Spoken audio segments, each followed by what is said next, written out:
Hi friends, வாங்க தென்காசி பாவுச்சத்திரம் தோரணமலை முருகன் கோயில் வாரத்தை நம்ம பார்ப்போம்.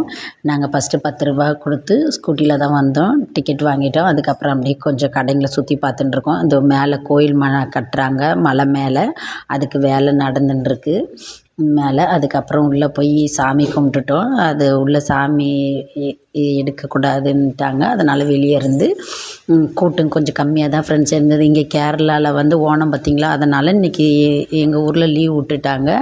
சரி வெளியே வந்து நம்ம சுற்றி பார்த்து எடுப்போன்னு சொல்லிவிட்டு வெளியே வந்து சுற்றி பார்த்து அப்படியே வீடியோ எடுத்தோம். இது என்ட்ரன்ஸு. மழை வந்தால் இந்த இடத்தாண்ட உட்காந்துக்கலாம். அதனால் ஒரு டென்ட்டு போட்டிருக்காங்க. இப்போ நான் வந்த புதுசில் இவ்வளோலாம் இல்லை ஃப்ரெண்ட்ஸ், சிம்பிளாக தான் இருந்தது. இப்போ சொல்லப்போனால் அவ்வளோ கூட்டம், அவ்வளோ டெக்கரேஷன். இந்த பாருங்கள் மண்டபம். மழை வந்தால் நம்ம வச்சு இதில் இருந்துக்கலாம். சாப்பாடும் நம்மளுக்கு போடுவாங்க, அன்னதானமும் போடுறாங்க. நானும் என் சின்னம்மாவனும் தான் வந்தோம். என் பெரியம்மாவை ஆட்டுக்குட்டிங்களை பார்க்கணுன்னு சொல்லிட்டு வீட்டில் இருந்துட்டான். நானும் என் சின்னம்மாவனை போனோம். இன்றைக்கி கொஞ்சம் கூட்டம் கம்மியானால தேங்காய் ஒருத்தவங்க தான் உடைச்சாங்க. இது வந்து வெளியே ஃப்ரெண்ட்ஸ் நல்லா காற்றோட்டமாக உட்காந்துக்கலாம். நம்ம அன்னதானம் போடும்போது வாங்கின்னு வந்து பிளேட்டில் இங்கே உட்காந்து சாப்பிட்டுக்கலாம்.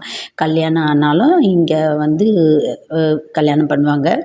இது பின்னாடி பிள்ளையாரப்பா கோயில் பின்னாடி சிவன் பார்வதி கிட்டே இருந்து அப்படியே ஒரு ஃபோட்டோ எடுத்தோம். இது நாகத்தம்மா.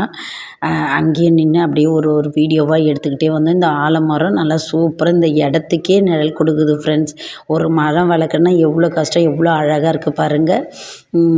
இந்த ஆலமரத்தில் குங்குமம் இருந்தது, அதையும் எடுத்து வச்சுக்கிட்டு அப்படியே அடிவாரம் நம்ம தோரணமலை முருகனுக்கு ஏறணுன்னா இந்த கீழே இருக்க அடிவாரம் முருகன் கோயிலையும் பிள்ளையாரப்பவும் சாமி கும்பிட்டுட்டு தான் நம்ம மேலே ஏற முடியும். அடிவாரத்தில் இருந்து இந்த 3 மணிக்கு மேலே ஏறக்கூடாதுன்னு போட்டு வச்சுருக்காங்க. இதுதான் என்ட்ரன்ஸு. இதிலேருந்து தான் நம்ம ஸ்டார்ட் பண்ணணும்.